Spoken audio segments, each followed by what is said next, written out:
The GSA Multiple Award Schedule Refresh 29 and FAR 2.0 changes. That's the topic of this episode of GovCon Growth Bytes, my rebooted podcast talking about all things GovCon growth, specifically for the IT and professional services markets.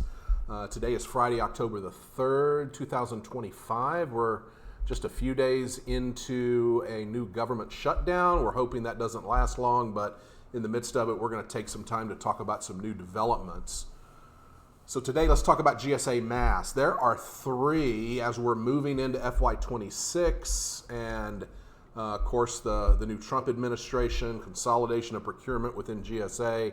The way that we're looking at the new environment, there are three primary contracts that are all three considered best in class, which means they're going to be they're going to be designated as mandatory use, and we're going to see increasing volume as we move into this new fiscal year and beyond. And I think those three are the GSA MAS schedule, GSA Oasis Plus, and SOUP 6 especially. So SOUP 6 is probably 9 to 12 months from now in terms of being awarded. We'll continue to watch that and see how that develops. Oasis Plus is already awarded and in use. We're anticipating the on-ramp to happen later this calendar year, as well as the opening of Phase 2, which is going to be some new domains in human capital and some other areas. And then GSA MAS is going to continue to be a best-in-class, mandatory use, high-priority vehicle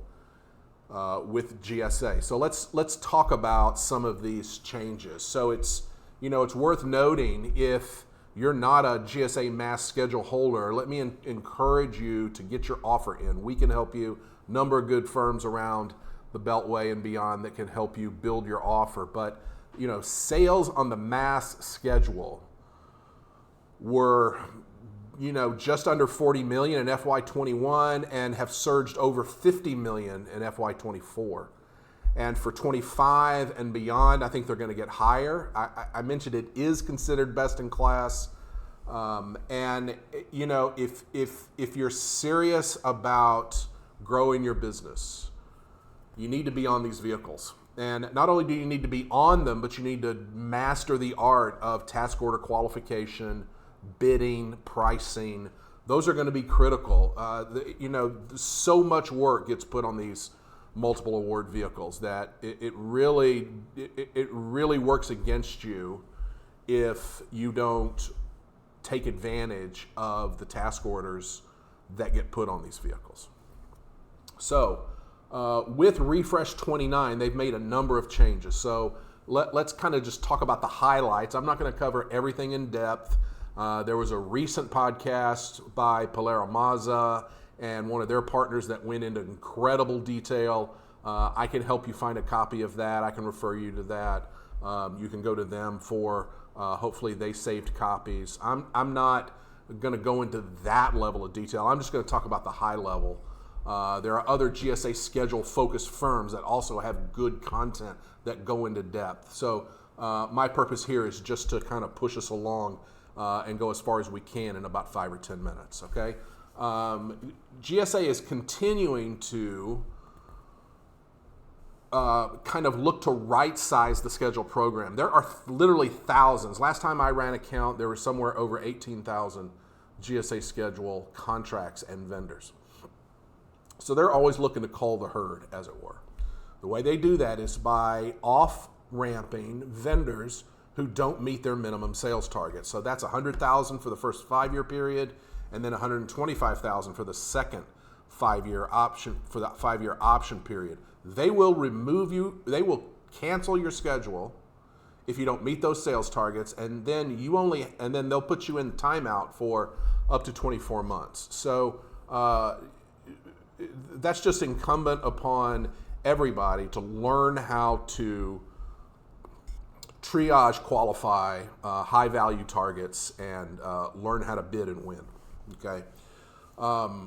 There's a lot of changes, and we don't know exactly the impact to the marketplace that's also going to happen to the schedule. It's going to happen to some of the larger product VARs like Carasoft and DLT and those, because of this OneGov strategy. So if you're not paying attention to OneGov, and even if you're a services provider, pay attention to OneGov, because the government's consolidation of the purchase of IT products, hardware products and software products and licenses, makes a lot of sense, because the government wields a big stick. They spend a lot of money, so they have a lot of purchasing power. But what's that going to do to both the product vendors, especially the product resellers, and then how do those of us in the services market need to react to that in terms of how we position our services to include and come behind product sales? I don't think we have all the answers, but this is certainly something to look at. GSA is also, with Refresh 29, making transactional data reporting a mandatory item. It used to be voluntary; you could sign up for it or not, but this is going to be mandatory. And so, what the impact to you as a MAS schedule holder is that you'll be required to report your invoice data on a monthly basis at the line item level. So be prepared for that. This is really a GSA initiative so that they have some additional data to justify their central role in federal procurement. It'll give them all the data in one place that they need to do all the kind of reporting that they're looking for and they feel they need to do up through the executive department and into Congress. If you have a joint venture, I've fielded lots of questions from clients about joint ventures and MAS schedules. Yes, you can put your joint venture can apply for a multiple award schedule. It can use past performance from each of the parties. I believe GSA limits you to if you are participating on a joint venture and their schedule, you can do that 3 times. Okay, so consider that. If you're already on one, you got 2 more shots. You might want to pick those targets carefully. And again, if you're going to go through the work of putting your joint venture and making sure they get a MAS schedule, come up with a plan to help that joint venture win work. Okay, and then also be aware and be mindful of the 2-year clock. Okay, so the award of a MAS schedule starts the joint venture's 2-year clock for pursuing new prime contracts. It doesn't limit you to 2 years on the MAS schedule, but it limits you to 2 years for additional prime contracts. So, kind of time that properly. Joint ventures can't last forever. So there's also with Refresh 29 and some of these new rules, they are removing the historical exception for size recertification. Okay, so when do you have to recertify as small? So certainly if you do a merger or an acquisition, you need to recertify, but you do not need to recertify at the task order level. You will need to recertify at the option period for your MAS schedule. Okay, so I think that's important to keep in mind. I had mentioned before, but it's worth mentioning again, that the MAS schedule is a best-in-class contract. So that means it will be considered mandatory for certain commercial acquisitions. And as mandatory, that means it's going to be at the very top of the list for contract vehicles for an agency to consider when putting certain types of work on contracts. So I think that's just even more reason to make sure that you have a MAS schedule. In the new FAR 2.0 rewrite, FAR Part 12, they've expanded the simplified acquisition procedures up to a value of $7.5 million. So that will give them a larger ceiling and they can put more items on schedule using simplified acquisition procedures. So that is fabulous. FAR Part 19, the small business regulations, have gotten a lot of press and have gotten a lot of attention because, of course, that has a big impact given the number of small businesses that participate in federal contracting. So folks have been looking at the rule of 2 right? How is that going to be changed? So the new rule explicitly states in FAR Part 19 that the rule of two does not apply to task orders issued under multiple award contracts, and I think that's good. That gives the government flexibility, and I think that will play to our favor. That won't play against small business. I think that'll play in favor of small business. Okay. These are just a few of the highlights that I've picked up recently from a number of sources, from our own reading and research. We are building multiple mass offers for new schedule holder clients today. We'll continue to do that through the balance of the year and into the next calendar year.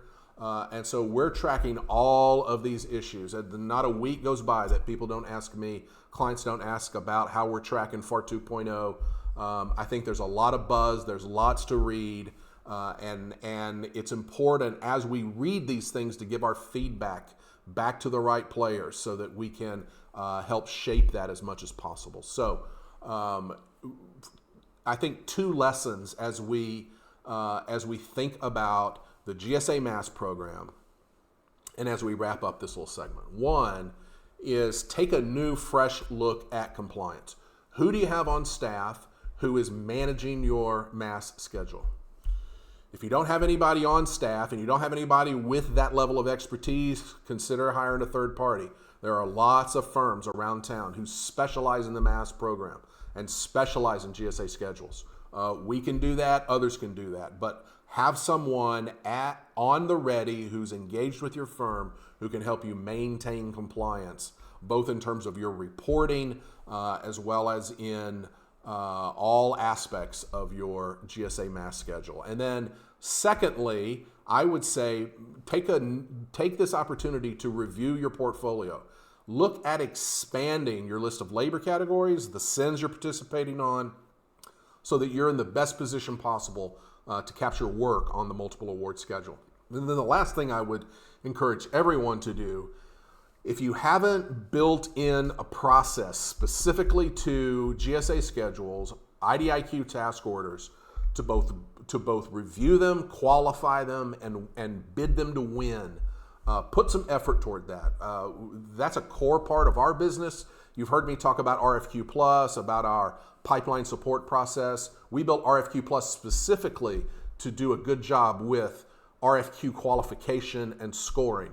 But that's just one approach. There are other ways to do it. It's important that you build in a repeatable approach and business process of reviewing what gets posted, identifying and scoring RFQ opportunities so that you are in a position to bid and win as often as possible. You don't want to let things go by.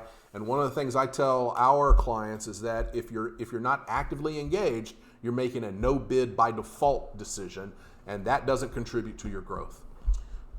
I hope you got something out of this one. I hope this helps. Thanks for following us and listening to these little podcast episodes.